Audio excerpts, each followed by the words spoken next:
Guys, nandito na naman ako at nakikita nyo yung sa taas na yan, ano? Eto ha, andyan, panoorin ninyo sa, may nagsend lang sa akin ha, si RTL PH, shoutout sa iyo, shinare niya sa akin to. So, napanood ko yung video, what the heck, sa Jessica 3 years ago, payata itong sa Jessica Soho, ano? Guys, yan po ay si Michael Cano, aka Dean Chase. Kung mapapanood mo ron, ito pala si Dean Chase, hinahabol pala ito ng mga engkanto. At ito pala ay laging ine-engkanto, kaya naman pala siguro, kaya pala may sayad talaga to. Kaya pala ang dami niyang mga nagagawa mga sa imahinasyon niya, no? Yung pala, ano pala to, ligawin ng engkanto.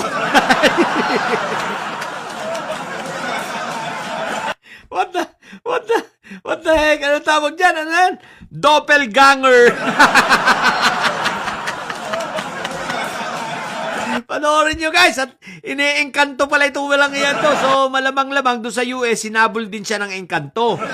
At lahat ng kanyang mga ginagawa ay mga imahinasyon. Siyempre, ano yan? Wala. Kung ano yung nasa imagination niya, gagawin niya at ang gagawin niya ibabato niya kunwari kila PBBM. Siyempre may bayad sayang ang bayad. Tapos gagawa-gawa ng kwento kung ano-ano. Siyempre bubulungan pa eto ha. At least ako ang bumubulong sa akin, puting kabayo. Kay Maharlika, puting ahas. Dito kay Dean Chase, ano ba, puting engkanto. May engkanto pala tong kakambal ang putik na yan. Kaya pala baliw. Kaya pala siraulo putik. Sinasamahan ng engkanto. Panoorin nyo na yan sa Jessica Soho ha. Wala itong pinagkaiba yan. Yung mga yan, alam mo naman ang mga naratibo, kitang-kita mo basta mga didilis, ano? Kita mo ang style nila, ang paninira. Nakita nyo ba pati ang pagsasalita? Tingnan nyo ito si Loren Badoy. Kung magsalita, napakabastos, no? May video akong napanood, baka pinagsasabi nito. ito nga, panoorin natin. Hoy, Bongbong Marcos, ikaw ba tong tsumutsupa dito sa male prostitute na to? At ikaw ba itong humihit-hit dyan, kayong mag-asawa? So this administration, sobrang kababuyan sa Pilipinas, no? O yan, kita nyo? O diba? Sobrang balahura ng bunganga. Alam mo kung bakit ganyan magsalita yan si Loren Badoy? Kasi lahat ng sinasabi niya, gawain niya. Sanay na sanay yan lahat ng mga pinagsasabi niya yan. Sanay yan dyan. Gawain talaga ni Loren Badoy yan. Kita mo naman ang itsura. Itsura pa lang, hindi mo na pagkakatiwalaan. Itsura pa lang ni Loren Badoy, di ba? Talagang alam na alam mo. Masasabi mo na agad na positive to. Yung mga kabastusan ni Loren, pinagagagawa niya yan. Hindi ko nga alam kung paano to naging doktor. Doktor ba talaga to? Kawawa naman yung mga anak nito, no? Ang bunganga, no? Siguro yung mga anak nito, balahura din. Nakakagaya niya, no? Anyway, okay lang naman yan. Ganyan naman talaga. Sayang ang bayad. Tsaka, syempre, mukhang nakatikib kay Pentaboy. Ibang klase talaga si Pentaboy pag napadikit kay Pentaboy, no? Talaga, kita mo si Amy, nung mapadikit kay Pentaboy, talagang kapit na kapit malamang, pati ito si, pati ito si, malamang ito. Malamang ito, nakatikim ito kay Pentaboy, kaya, di ba? Ibang klase, no? Kaya, ewan ko ba? Ito mga didilis na to, no? Puro may sayad ang putik.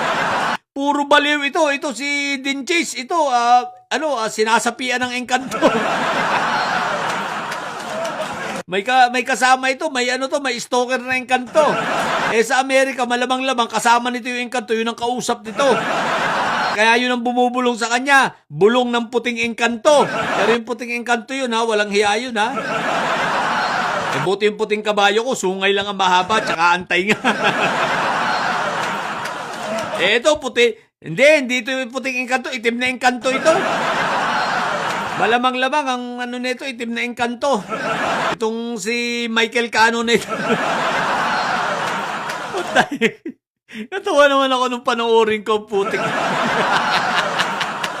Tingnan, kayo na lang ang mag-research yan, hanapin ninyo. Pare-pare yung mga baliwang hinayupang na yan. No? Si Loren Bato, isang syunga-syunga. Isang syunga-syunga rin, no? Wala na. Talaga may mga sayad na, basta mga didilis. Tsaka mga vlogger ng didilis, ang papangit ang puto. Hindi nyo ba napansin, no? Papangit na itsura, no? Hindi mo maintindihan kung mga itsurang tao ba ito. Hindi, yung malapit-lapit, talaga engkanto. Ito si Dinches, engkanto talaga. Talagang ine-engkanto ito. Malamang binasbasan nito ni dinasalan nito ni, sino yung may baba? Ano pangalan ito? Itong walang baba na nang-engkanto. Ewan ko, anong pangalan ito? Yun nandyan. Nakalimutan ko anong pangalan. Yung nakikipag-usap sa mga engkanto, syempre, dinasalan ito. So, yung dasal nito, mukhang naka-apekto sa utak ni Din Chase. Ibang klase yung mga didilis.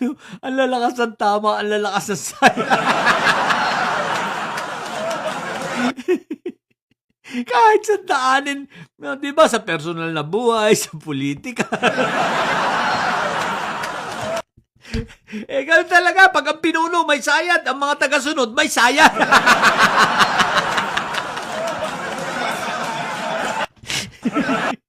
Si Inday sayad, may sayad. Di, siyempre, ano pa aasahan mo? Di may saltik din at may sayad ang mga tagasunod dyan. Di ba ka? Kaya klarong-klaro yan. Eto. May naniniwala ba rito sa Din Chase na ito? Ewan ko ba? Ngayon ko lang ito pinansin, guys, itong Din Chase na ito. Hindi ko talaga ito pinagpapansin kasi basura eh. Basurang basura. How I wish, amunin ako nito ng debate one-on-one. No, how I wish. Kasi, basurang-basura po. Ang itsura yung pala naiengkanto ang hinayupan. Sinasapian ng engkanto. Doppelganger. Ang lakas ng tama, ang lakas ng imahinasyon. Ito talaga, legit na malakas ng tama. No, ang lakas ng imahinasyon. Ano kaya tinitira nito? Tapos yung gawain niya, binibintang sa Pangulo. Yun know, pala, siya pala ang malakas mag-trip. Engkanto.